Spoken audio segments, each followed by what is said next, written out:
What is up, guys? Welcome back to my YouTube channel. So today we're going to be doing an interview talking about ChatGPT, the new features, and how AI can actually make the world better in the future. Because the previous one was about Apple Intelligence. Now we're going to be talking about ChatGPT, Gemini, and all of those new AI that are changing the world and revolutionizing the entire way. And just to do an update about the last interview, Apple Intelligence still bad. Yeah, it's still bad. It's the same answer as in 1 year. Yeah, so first of all, what do you think is the best ChatGPT version that was released? GPT 1, GPT 2, 3, or 4, or 5?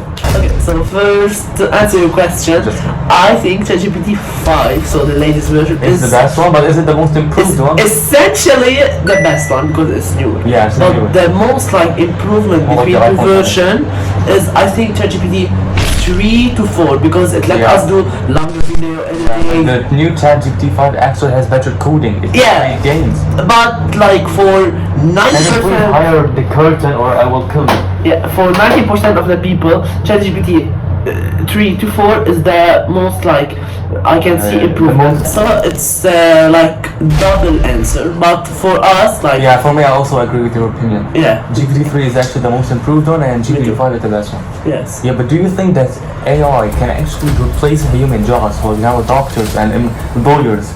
I think this job will not exist in the future anymore. Like in 20 in a successful business from that. Yes, like from 20 years, all the surgery used to be the traditional route of university, yes, getting a job, 9 to 5 job. This is gonna exist anymore. There's gonna still person who work, but it will be not like low salaries and there's not much important. Yes, and actually maybe in the next 2 to 3 years, ChatGPT can replace university. I think in maybe 10 years there's no more college.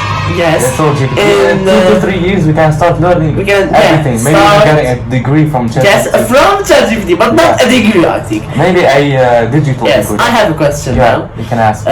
What do you think about the AI Gemini versus ChatGPT? Yeah. It was an older question and let me tell you. ChatGPT is the most used AI in the world. It's more used from Gemini, especially for those mid users that don't really know much about AI. Like our teachers who don't know anything about ChatGPT. And they use ChatGPT. And they use it and it's bad. But ChatGPT does have some more features, but Gemini actually has its own pros. Gemini can create videos. ChatGPT can't. GPT can create images. But really... No, Gemini can't create videos, but it can create images of you at a young age. Yes. There's a new feature. It's more creative than ChatGPT. Which I think has the best voice, the call, when you call and you're talking, which has the most voice I've never tried Gemini voice call, only one time. Tried it? Yes. Well, you have to try it, it's so good. We're gonna try it right now. So now we're gonna be actually talking with ChatGPT to see how fluent is its voice-to-speech engine. So I have ChatGPT open right here. So it's ChatGPT? Yeah, and we're gonna start the voice. What are we gonna ask it about? The question we asked together, we're gonna ask the same questions to it. I'm gonna ask a subjective answer to see if it's really subjective or it's I'm gonna ask. We're calling ChatGPT. Yes. We're gonna screen record that so we can you can see it on his face, not on my face, because my face is more important. Yeah. Anyway, you can hey ChatGPT. Hey there, I'm here and ready to help. Let me know what you need and we can dive right in. Okay. What's on your mind today? What's the best AI in your opinion? I get what you mean. Right now in 2025, there's definitely a bunch of impressive AI models out there, including ChatGPT, but there are also other strong contenders like Google's Gemini, Meta's Llama, and but do you think you're the best one?